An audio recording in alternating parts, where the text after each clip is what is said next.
Pat Mayo Hour.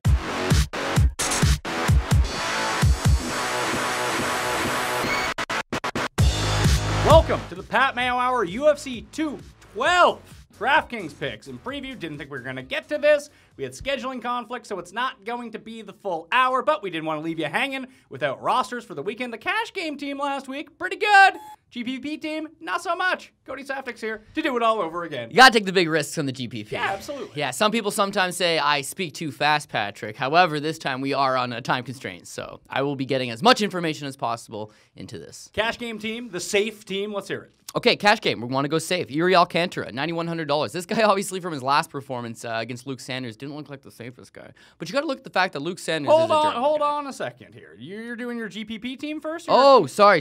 Yes. Well, we always start with the cash game. What am I thinking? Yeah, what are you doing? Okay. Paulo Barrachina. Okay. Yeah, and I'm sure getting a wrong one on there. But this guy's a former Jungle Fights champ, undefeated except for he had a loss on the Ultimate Fighter reality show for Brazil. But other than that, the guy's a killer. He goes out there, he finishes as fast as humanly possible. You might want to slow down on the talking. And he looks good, though, right? 27 years old, comes from a credible gym. He's in great shape. He's almost in like that peak of his life. He's got, like I said, good striking acumen, and he wants to finish. So when you're going to play a team like a cash, you want a guy that in this slot against Oluwale Bengbase. Bengbase has been off for almost a year. He hasn't had the greatest run in the UFC. And when we think about, him having that striker-friendly style, when he gets matched up with other strikers, how's he going to fare? Well, against Cesar Ferreira didn't want to stand with him, so he took him down. Against Daniel Sarafian, Daniel Sarafian just didn't really have the means to do anything about it. But look at that fight with Uriah Hall. The second he gets clipped, he's in trouble. The second he hits the ground, he's done. And this kid, young, he's athletic, he wants it, he'll go for it.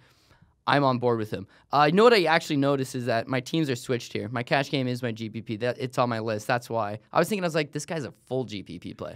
So if we want to start with the cash game team, I have Yuri Alcantara. Okay. So okay, I'm going to cross out GPP on my sheet here, change that to cash. Yeah, sorry. So on the cash game team, we want to go with Yuri Alcantara. This guy's been in the UFC for a long time. He's turning 37 years old, I believe. When he's in America, he trains at Greg Jackson's gym, which is a fantastic gym. When he's in Brazil, he's got a great stable of training partners. The guy's pretty much kind of coming down to the end of his competitive career at the highest level, but he's still got more in the tank. Here's the thing with Brian Keller. Brian Keller is making his UFC debut here officially, and he's flying over to Brazil in order to do that. The thing is that he was a good standout regional show guy. He has not made 135 pounds in 4 or 5 years. He attempts to make 135 pounds, and he misses almost every single time. Is this a 135-pound fighter? This is 135 pounds. So is this in, risky biz to be called off? Not risky biz to called off. If you could take a prop that will he miss weight, I would take yes on it. The thing is, he normally comes in at 136.9, 137, 138. So I think he'll miss weight by a little bit. But the UFC's flying up the fighters on Monday when you're flying out of North America. You end up in Brazil on the Tuesday. This guy's going to have a full weight cut in front of him. He was a fairly big 145er. Coming down to 135, he's had success, marginal success, not against big-name guys. But Alcantara is just a little too much. If you look at what Luke Sanders was able to do to Alcantara, I think that shows the vulnerability in an older guy like Yuri Alcantara. But this is a different level of opposition here. He was still able to submit Luke Sanders and win the fight regardless. And I just think when you look at Keller, most of his big wins, most of his big performances, he's able to out-grapple the guys. And he's a purple belt in BJJ. Alcantara is a black belt in BJJ. He's going to have a little more size on him despite being seemingly the smaller guy. A little more distance, a little more reach, better Muay Thai credentials. I think as far as safe and cash game, we're looking for the safe guy. I think Alcantara is the guy. Okay. Moving on, we got Claudia Gadelha, $9,000. I mean, once again, safe. When I really think to myself, people are saying, well, she could definitely lose this fight. Carolina's no joke. Carolina's got good all-around skill set. But the thing with Claudia is that if this is a 3-round fight, which it is, it's geared for her 100%. I mean, the biggest issue in her career has maybe been if you can take her into deeper waters and tire her out. She's got 2 losses in her entire career, both to Joanna and Jacek. The first time split decision, I thought she lost, but a lot of people thought she won that fight. And the second fight, she's dominating the first 2 rounds. The third round, she's now tired from dominating the first 2 rounds. And the fourth and the fifth, when you're in there with Joanna, you're just getting chewed up. If that's a 3-round fight, she wins that fight. The first time they fought, it was a 3-round fight, and a lot of people thought she won that fight. She could be undefeated almost, you could say, in 3-round fights. But in a 5-rounder, that might give her some issue. Carolina, meanwhile, if you look at her fight against Joanna, she loses the first 3 rounds. In the 4th round, she starts to rally. But there's no 4th round in this fight. So I really think Claudia goes out there. If she chooses to keep the fight striking, she's the better striker.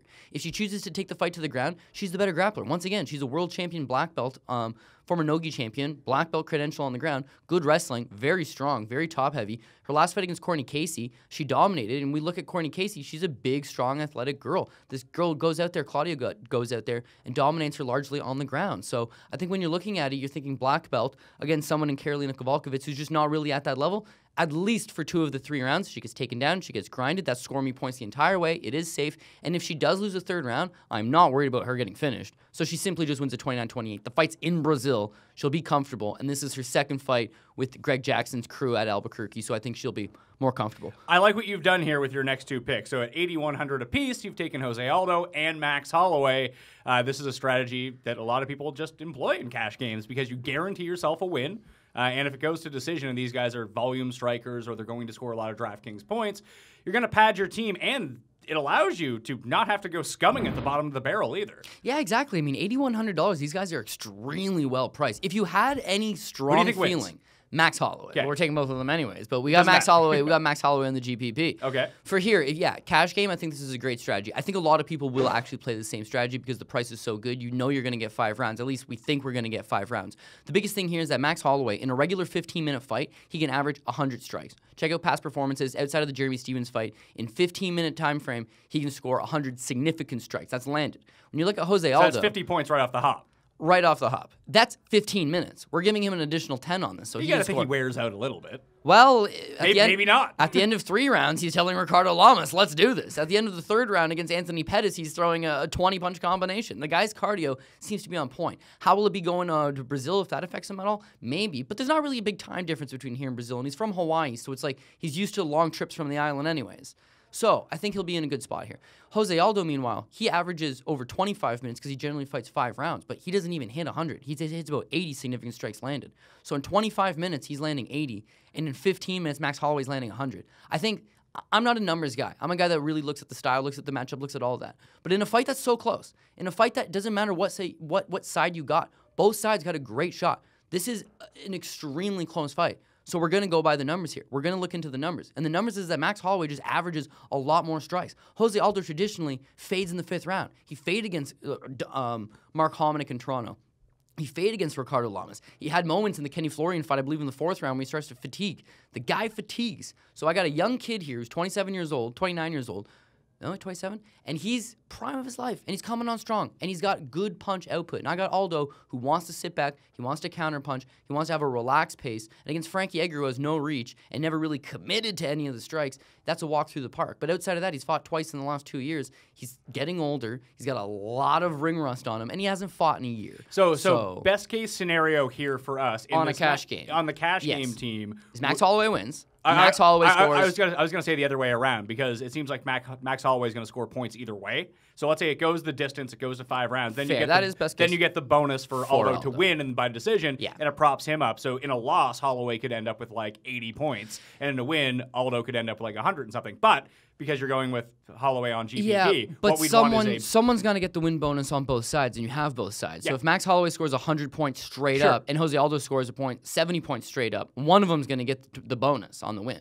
And we got it both ways. Yeah. So it's not really going to make a difference. The way I see it is that Max Holloway goes out there and he scores, let's say, for the sake of numbers, 120 significant strikes. 60 points right So he's going to get 60 points. This fight's not likely to hit the ground at all. So even though he's going to go out there Are there going to be takedowns? No. At all? No. So by those is Aldo going to score any points? Aldo will likely go out there and score 80 significant strikes, which is going to net him 40 points. There might be a takedown in there for Aldo. I think Holloway pops back up. But let's just say he's going to score about 60. That's not great. If he wins it's not bad for a cash game, though. But that's why we're playing it on a cash game. I'm going to notice people double up on the cash game. I don't think you should double up on a GPP. I don't think that's the play. You can't double up on a GPP. It takes away. Unless you got Joanny and Jacek against Claudio, or you got a fight that's both of them are going to get you 100. But the whole point of the GPP is that you have to basically hit the nuts. You need all 6 fights to go your way and all 6 fighters to score the maximum amount of points. And if you're playing 2 people against each other, you take a win out of that, and that's the bonus. Fair enough, fair enough. Moving down from that, we want to stay safe. Jamie Moyle. I'm impressed with this girl. She's gone full-time in MMA. This is dating back to maybe like a year ago. Young girl decides, you know what? I don't really want to go to college. I just graduated from high school. I want to get into fighting. She gets into fighting. She's been training in Las Vegas. So there's a plethora of good gyms, good training partners. She gets out the Ultimate Fighter. A little green for the Ultimate Fighter. She was fighting in Invicta, and she was looking good. And I would have preferred to see her stay in Invicta for a little bit more. But big opportunity comes up. I want to get in the Ultimate Fighter. She gets in the Ultimate Fighter. She does okay. Ultimately, doesn't get the win. Ends up losing to Bobby Joe. But she sticks in the UFC. Now, her last fight against Kaylee Curran. There's this expectation that while Kaylee Curran's the up-and-coming prospect and Jamie Moyle, she's just a hard worker. But a hard worker gets you somewhere. It gets you somewhere, especially when you're young and you're developing, and she wants this, and she goes out there, and it's a good performance against Caitlin Curran. But with Jamie Moyle, she's just a grinder. She's in it. To put her away would take quite a lot, and to knock her out, especially at women 115 pounds, would take a lot. I've seen her with a hatchet-sized cut on her head, and it did not slow her down. I mean, she marches forward the entire time. She's aggressive. She stays in the pocket. Will she get a finish? Not likely. Could she win this fight? Absolutely. But in a cash game, I just need her to go a hard 3 and hopefully get that win. When you look at her opponent, Viviane Pereira, she got lucky to get her win in her UFC debut against Valerie Letourneau. A lot of people thought she lost that fight. She's effectively 5 feet tall, which sounds crazy, but Jamie Moyle's not all that bigger. But the fact is that she doesn't really have a great jiu-jitsu background. She's more of a striker. And her striking's not phenomenal by no stretch. If Moyle pressures her, if Moyle tires her out, and if Moyle can get the fight to the ground, I think she just holds it down positionally. And that'd be the key to victory, getting the win. Getting the win for me takes the decision. I'll take the points off that. And worst case scenario, she does lose, which we don't want. It'll be a close competitive fight and she'll score some points. Okay. Rounding it out, Rafael Assunção. I like Marlon Moraes as much as the next guy, but when you look at this winning streak, I mean, what are the notable names on the winning streak? I mean, he's been beating guys in the World Series of Fighting that are not up to snuff in the UFC. None of them fight in the UFC. None of them are good enough to fight in the UFC. And he's been doing that for a long time, just toiling away. So it's hard to gauge how good this guy is. It's like Bellator champions. Bellator champions are fantastic. They're winning all these big fights in Bellator. They come over to the UFC, and yeah, I get it. Eddie Alvarez ended up winning the title, but just a guy like Will Brooks, he's literally unstoppable in Bellator. He beats Michael Chandler twice. You can't touch this guy. He comes to the UFC, and he's just average at best. Sometimes you look better against lesser competition. You come to the UFC and it's a big slap in the face. So Marlon Moraes' case, yeah, he trains at a good gym at Henzo Gracie's. He's a young, talented, athletic guy, and he's on a hell of a winning streak. But this is officially his UFC debut, and he's a guy that lives in America. It still has to make that trip down to Brazil. We don't know how it's going to affect him. The bright lights, the trip. We don't know how any of that might affect the guy. But to say he's a big favorite over a guy like Rafael Assunção, who's been around the block twice, who's still technically probably around the prime of his career, and is coming off big fights against big-name guys. Beating Aljamain Sterling in his last fight, that's a big one. Fighting TJ Dillashaw for a hard 3 prior to that. The win over Brian Caraway prior to that. I get he had some ankle troubles in the mix, but still only 35 years old. He hasn't had his last hurrah. So he could go out there, he could grind this fight, and once again, worst-case scenario, I just don't see him getting knocked out. So he'll either go a hard 3, get some takedowns, hopefully, score some points on the ground. Striking's really not all that bad. Got a good inside low kick. Keep the fight active. Keep the fight busy. And best case scenario, just like the Aljamain Sterling fight. Get the takedown when you need to. Hold the position when you need to. Grind out that split decision, baby. All right, GPP team, we got to fly through this because we're running out of time. Yeah, okay, so I really already explained Paulo Berrettini. Okay. The guy's just an absolute killer. Luan Chagas, guy's very front heavy. He wants to come out very hard in the first 2 rounds. His last 2 performances in the UFC, he fades out in the 3rd. Sergio Moraes, I mean, he has to settle for a draw there. His last fight against Eric Silva, he drops Eric Silva bad in the 1st round. He drops Eric Silva bad in the 2nd round, but he gasses out and he gets finished. So you think he can put away Wallhead? Judo Jim Wallhead's my boy, but you know what? At some point, he's not Judo Jim. He's Journeyman Jim, and I think that point's coming up. Vitor Belfort versus Nate Marquardt. Someone's getting starched. Vitor Belfort does not go to the 3rd round. Not going to happen. He barely goes to the 1st round. Nate Marquardt's been knocked out by lesser guys in his career. Think probably happens again here. Max Holloway. If you're only going to take one side of the argument, well, which guy's going to get it? Max Holloway, he goes out there, gets me 130 strikes. Let's say he's around 70 points just in strikes alone, plus the win. I'm looking at 100. I like Max Holloway. Eric Silva versus Yancy Medeiros. I really want to make a point of saying this. If you look at Eric Silva, 12 fights in the UFC, right? Never been the underdog once in his entire 12-fight UFC career, except for his last fight, where he was the underdog. I bet him. He won. The guy's not a good guy with pressure on him. If he's the favorite, he's going to shit the bed. He was 6-6 in those fights that he was 12 fights as a favorite. 6-6, right? The other thing is he's 4-3 in his last 7 fights. The 4 wins all came in Brazil. The 3 losses all came in North America. He's back home here. He's coming off a win over Luan Chagas, who we've also got here. And I think that he's got the skills to beat Yancy Medeiros, who's just a small welterweight. Fancy Yancy? Fancy Yancy's a big lightweight. Small welterweight. He should be able to take him out. Eric Spicely, we don't really got a whole lot of money left, so you're taking a chance on somebody. Antonio Carlos Jr., he tends to fade. If he fades, bad spot against Eric Spicely. He faded his last time against Vettori, but Vettori wins the 2nd. Vettori fades in the 3rd. Vettori loses the decision. Spicely has the gas tank, and he pulled off a magnificent, huge upset the last time he fought in Brazil. If he can do anything remotely the same, this GPP should kill. I like it. Okay, let's do this. We haven't won a GPP since like February. Now we still have the manias from that, which is fine. We need to hit another one soon. I know, cash games are fun, but GPPs are the fun. Hey, cash games are where you make your money. You just toil away with the cash games, double up your money every week, but if you want to play for the big money, that's where GPPs come in. Would it be worth it? You say Marquardt. How much is Marquardt? He is cheap.